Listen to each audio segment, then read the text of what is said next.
Therefore, I urge you, brothers and sisters, in view of God's mercy.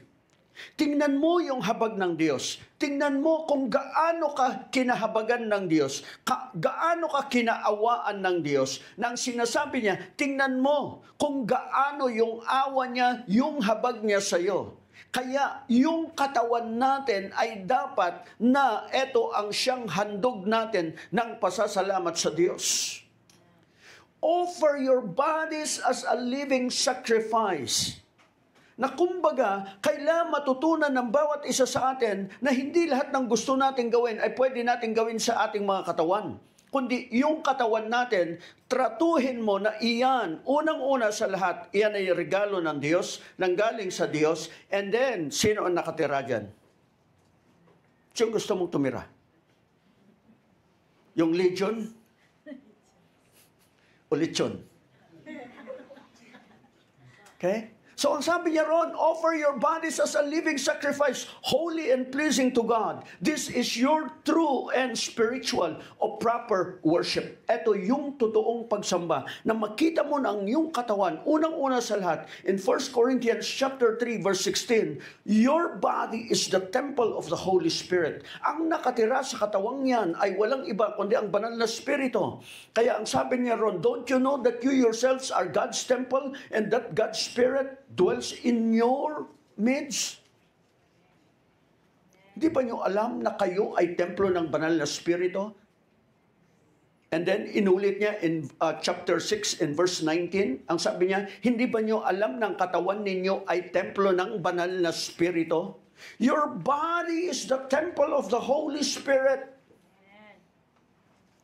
So, kung ang mga Espiritu naghahanap ng tirahan, o kaya yung sinapian ng maraming demonyo, yung pinalaya ng ating Panginoon na tinatawag na Gadarene demoniac, okay? Na kung saan maraming spirito ang nakatira sa kanyang katawan.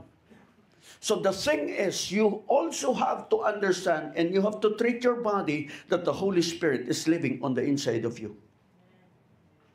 That's why, as people of God, you have to know that truly God is with you.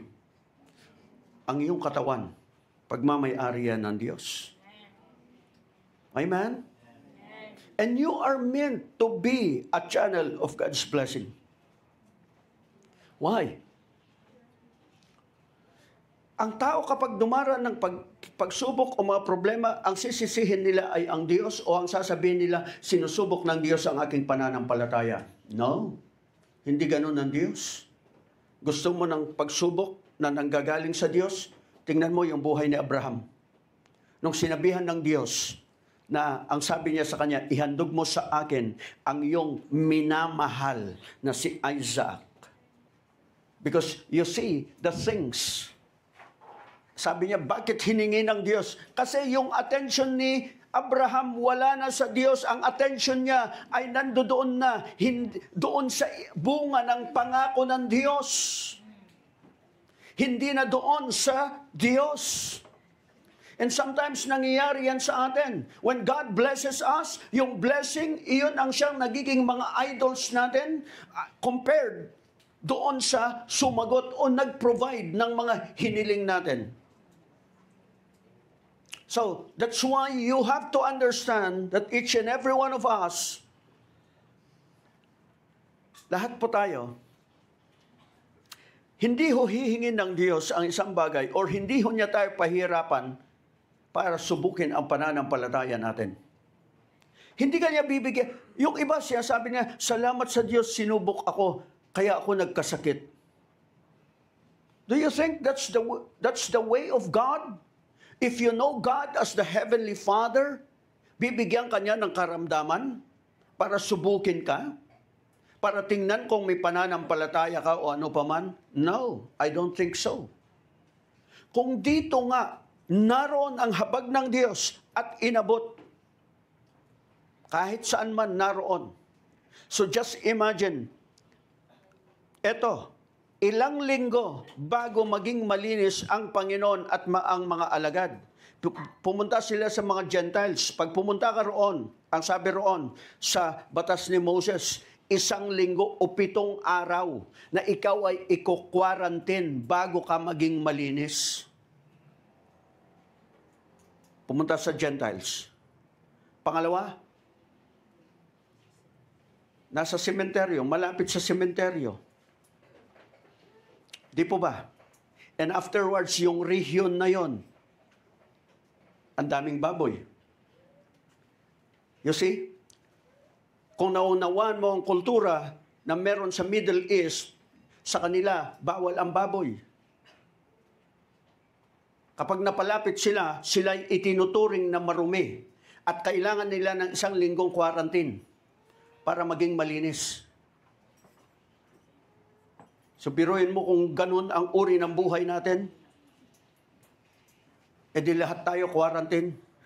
Lahat tayo hindi pwedeng humarap sa Diyos. Buti na lang. Wala tayo sa ilalim ng ganung batas. Amen? That's why as people of God, you have to be thankful. Malaking bagay. You see, you have to know who your God is. Kailangan kilala mo, kailangan alam mo ang Panginoon. Kilala mo sino siya sa iyong buhay. Amen. Dahil kung hindi mo kilala, ano ang mangyari sa iyo? So, dito ho, one thing that I understand, going back, doon po sa verse 4, or rather, sa verse 2, ang sabi niya roon, and when Jesus had stepped out of the boat, immediately there met him out of the tombs a man with an unclean spirit. Okay? And then yung verse 6, makikita mo roon, na malayo pa lamang si Jesus, and when he saw Jesus from afar, he ran and fell down before him.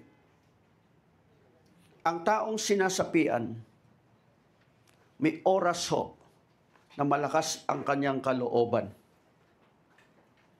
Merong oras na lumalaban yung kanyang isipan. Kasi meron tayo free will. But how many people have surrendered their free will to others? Kaya makikita mo roon, bakit sa verse 2, nung makita niya si Jesus, kahit malayo pa lamang si Jesus, sinalubong na niya